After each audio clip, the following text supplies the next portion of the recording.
Your dog secretly judges you every day. Want proof? Right now, as you're watching this, your dog is reading signals off your body that you don't even know you're sending. And here's the wild part. They're probably worried about you. Today, we're diving into something a lot of new dog owners don't talk about until they're already crying in the bathroom at 2 a.m. Puppy blues. That heavy, exhausting, guilt-soaked feeling that hits you after bringing home a dog and makes you think, did I make the biggest mistake of my life? Yeah, we're going there. And more importantly, we're going to fix it. Let's get one thing straight first. Puppy blues is real. It's not a personality flaw. It's not because you're a bad person, and it's definitely not because you don't love your dog. A 2024 study published in Applied Animal Behavior Science found that nearly 78% of new dog owners experience some form of emotional distress, regret, or overwhelm within the first 3 months of ownership.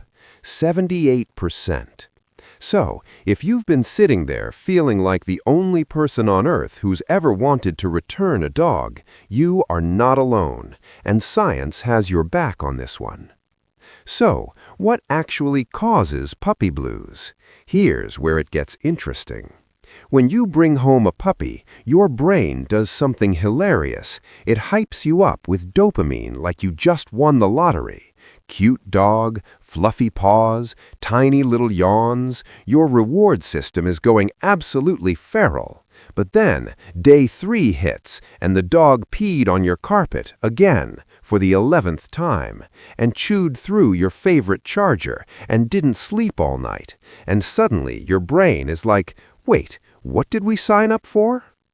Your dog does this too? That moment of complete sensory overload? Because here's what's actually happening on their end. And this is backed by research from the Journal of Veterinary Behavior, 2025. When a puppy is separated from its litter and placed in a new environment, its cortisol levels spike dramatically within the first 48 to 72 hours. Your dog is stressed, you're stressed, you're both just sitting there in your living room, mutually traumatized, staring at each other. One of you is chewing on furniture. We won't say which one. Now here's where dog body language becomes incredibly important, because your puppy is telling you exactly how they feel. You just need to know what to look for. Let's start with the lip lick. If your dog keeps licking their lips when nothing food-related is happening, that's a stress signal. It's called a calming signal. And according to a 2024 paper in Applied Animal Behavior Science, dogs use lip licking as a self-soothing mechanism when they feel anxious or uncertain. So, if you're holding your dog and they keep doing this, hey, your dog does this too? They're not hungry. They're telling you, very politely, that they need a moment. Then there's the tail wag, and I love this one because everyone thinks a wagging tail means happy dog. Not always. A fast, loose, full-body wag? Yes, absolutely. That's your dog doing a little shimmy of joy. But a slow, stiff, low tail wag? That's tension. That's a dog saying, I'm not sure about this situation yet. The 2025 Journal of Veterinary Behavior Research confirms that tail position and movement speed are reliable indicators of emotional state, and confusing the two is one of the most common mistakes new owners make. If your dog was wagging during that vet visit but seemed terrified, now you know why. And then there's the belly-up pose, which is probably the one that confuses people the most. Your dog rolls over and shows you their belly. Adorable, right? Trust signal, right? Sometimes, but sometimes, especially with puppies in new environments, belly up is actually a fear response. It's called appeasement behavior. The dog is essentially saying, please don't hurt me, I come in peace. The difference? A relaxed belly-up dog has soft eyes, a loose jaw, wiggly body. A fearful belly-up dog is stiff, eyes wide, ears flat. Your dog does this too? Check those details next time. It changes everything about how you respond. Now here's what no one tells you about the puppy blues phase. It peaks around weeks 2 through 4. That's when the novelty has worn off, sleep deprivation is real, and your dog is still not house-trained. A 2024 survey in applied animal behavior science tracked owner emotional well-being across the first 6 months and found that stress levels were highest in weeks 2 and 4. But here's the good news. They consistently dropped after month 2 for owners who implemented structured routines. So, if you're in week 3 right now and you're Googling whether you can return a puppy, hold on. You are statistically at the worst point, and it gets better. Routine is not just helpful, it's neurologically necessary for both of you. A 2025 study from the Journal of Veterinary Behavior found that dogs in homes with predictable feeding, play, and sleep schedules showed 40% lower cortisol levels within the first 8 weeks compared to dogs in unstructured environments. And here's the bonus nobody expects. The owners in those same structured households also reported significantly lower stress and higher bonding scores.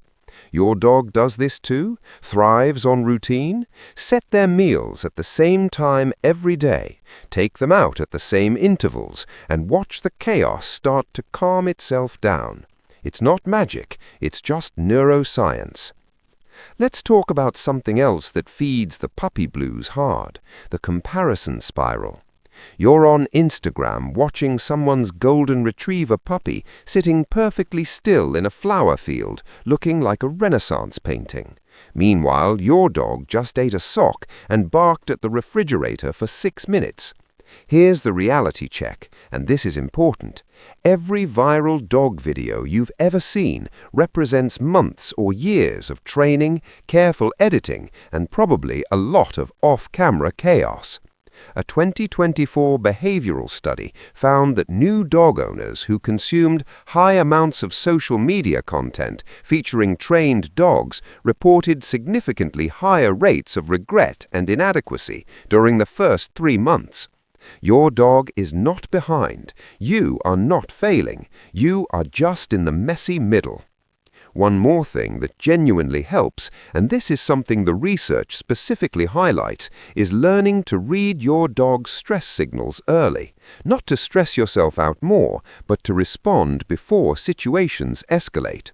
Yawning is a big one. If your dog is yawning when you're introducing them to a new person, he's not bored, he's stressed. If your dog was yawning during your date night and you thought he was just sleepy, nope, that was a calming signal. That's your dog saying, "This environment is a lot right now."